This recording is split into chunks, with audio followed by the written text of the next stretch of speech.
بیزار کردند. به نقاب نگرد، دستانت را دم به دم تازه کرده شوی. ها داداش دینجیمی چی گپ شد خود به خود گپ زده ایستاده‌ای؟ میدونی که در مکتب هر روز ما رو تاکید کرده ایستادن که با داخل مؤسسه به نقاب داخل نشدید. دستانت را با انواع چی نام دارد؟ آنتیسپتیک دم به دم شسته تازه کنید. باز میدونی در مکتب امروز چی گپ شد؟ چی گپ شد؟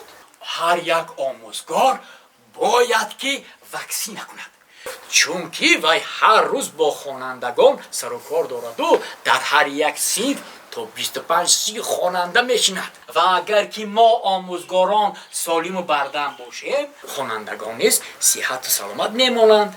آخر گپش حق است. حق است زنک، حق است، لیکن من از این واکسینه سخت در هراس هستم. برای چی؟ میدونی چی؟ آوازه هست کی؟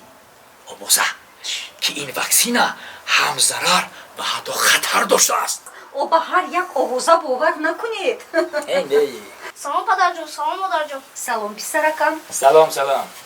داداش بچم از مکتب اومده دستوریت رو شوشتی؟ بله مادر جون. چرا خاطرتون پریشان؟ یگون گپ شد یا باز گپتون گریختم؟ نه پسرکم همش خوب است.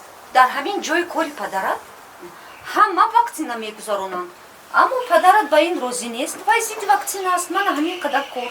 ایستد در مکتب ما هم امروز همه معلمان را واکسینه کردن. از راستی؟ بله و حتی آنها خرسند شدن که آنها را به پول واکسینه کردن.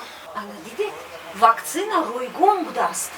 بس کن، باز تون را گفتم آندی. میدونید چی؟ خودی به گاه رفته واکسینه میکنید. نه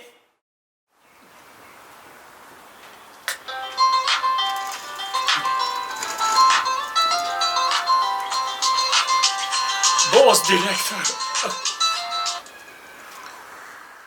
سلام علیکم معلم نیوزوف. و علیکم السلام معلم. آواز بسیار خسته می نماید، مگر بیمار شدی چی؟ کمی تابم گریخته است. شاید دراز خواب نکردم. حرارتم خیلی که بلند شده است. اشتها هم ندارم.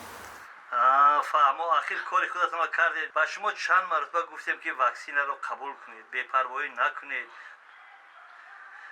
نیوزوف اکنون زود دکتر را جیغ زنید و به خود معالجه مشغول نشوید وگرنه دیر می شود. فهمیدید؟ فهمیدم معلم جان. بله من نسبت خودم نادرست رفتار کردم، به مصلحت‌های شما گوش ندادم. اکنون خودی حاضر به دکتر مراجعت نموده از پس معالجه می شوم.